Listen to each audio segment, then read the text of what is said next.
The man, Cletus Ibeto, is popularly known for being a business mogul. The billionaire had a very humble beginning, but over the years, wisdom, resilience, and foresight has been instrumental in helping him attain greatness.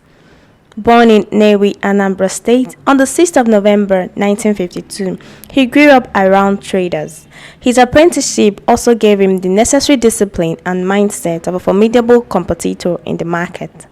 So ana m ekwu maka Dr. Cletus Ibeto. Etu mụ na esi wee do, etu esi wee mara ya, mụ na m fụrụ ya. Fịa ka nwoke nwere ezigbo obi. O nwere ezigbo obi, and ọ na-anabata ma ogbenye ma ọgaranya, ọ ha agba oke. The zealous Ibeto ventured into business at a young age. With petty trade, Cletus Ibeto started buying and selling of foodstuffs, then spare parts, before oil and many other goods. Right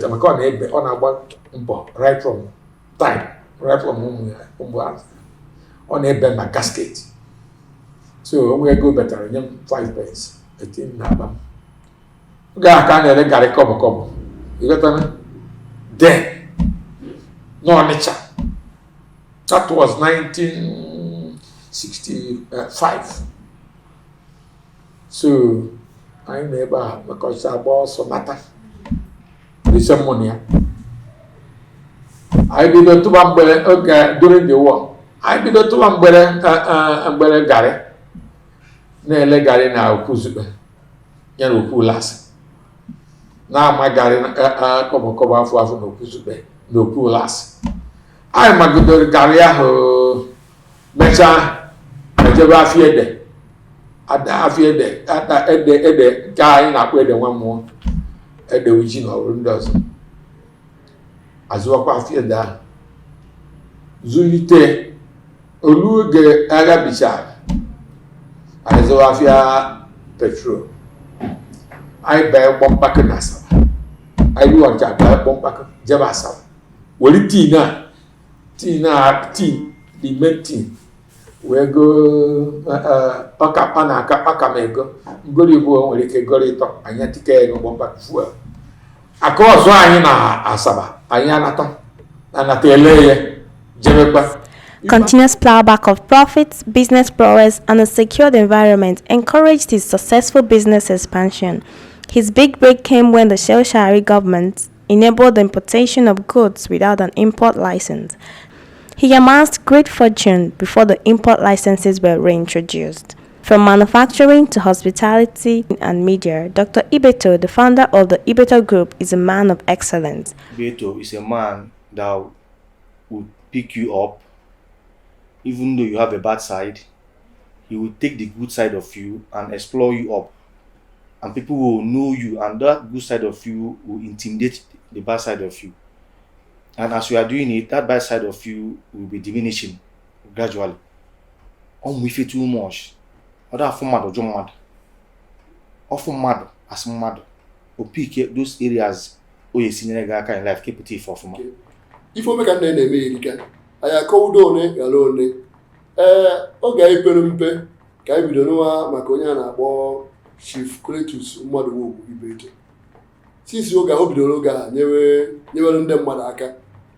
Oye Mutafia Noble, Obidoria, Nde Juna, or Zohanuna, or mkpọkọrọ ndị ọrụ mmadụ ruru one ma one na-azụ na-akwụ ụgwọ ọnwa wee na-enyere ndị ọchịchị obodo a aka rụkwa ụlọ ụka nye anyị na Nnewi rụọ nye ndị Nsụka rụọ nye na ebe a nọ wee nwe ewe owere nta ego akparawa ego zuru ụwa niile ọnụ anyị asịzi na onye sikwe na olibo ha ego ọ gụrụ na mmiri ọzọrọ n'ọkpa ibe anyị na-akpọ nwa ka ibe maka nne onye bara ome ka nne ya nyochara afọ nyocha webe ome ka nne etu ahụ si eme ka nne si eme. Omega Nna is a good man, and if you know him or if you come close to him, he has a good heart and he's a major employer. The Ibeto Group has multiple subsidiaries to include Ibeto Cement Company, Ibeto Petrochemical Industries, Union Auto Parts Manufacturing Company, other holdings, Cotton Wooden Gas, Mass Shipping Services, CMI Communications and Ibeto Hotels Limited. The pioneer burial industrialization company has enjoyed decades of uninterrupted historic growth while serving over 10 million customers across the globe. Dr. Ibeto is also a philanthropist who is interested in uplifting individuals, and with a strong corporate social responsibility, his impact cannot be overemphasized. At 70, his friends and business associates testifies to his greatness, humility, and golden heart. So I wish Omega Dad, Omega Nne, all but over the devil. I wish you happy birthday to my dad, Omega Dad. I wish you long life. Happy birthday and many more fruitful years ahead. I'm going to say happy birthday. I say 70 years and happy birthday, Mekanya. I'm wishing him God's guidance, God's protection, good health, and more power to accomplish as much as his heart has set forth to accomplish. I'm also thanking him for being a wonderful father, a wonderful mentor, a wonderful man, and a blessing indeed to humanity. I wish him happy birthday, many happy returns, in good health, sound mind, and excellent spirit. Then I wish you happy birthday, long life, good health, and God bless. I and my family, John Real family, wishing Dr. CM Ibeto happy 70th birthday, long life and prosperity, wisdom, good health, for him to live more for us.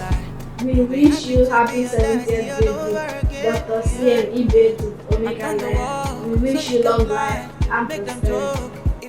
Omega Dad, happy birthday once again. Thank you. As in a birthday, email now.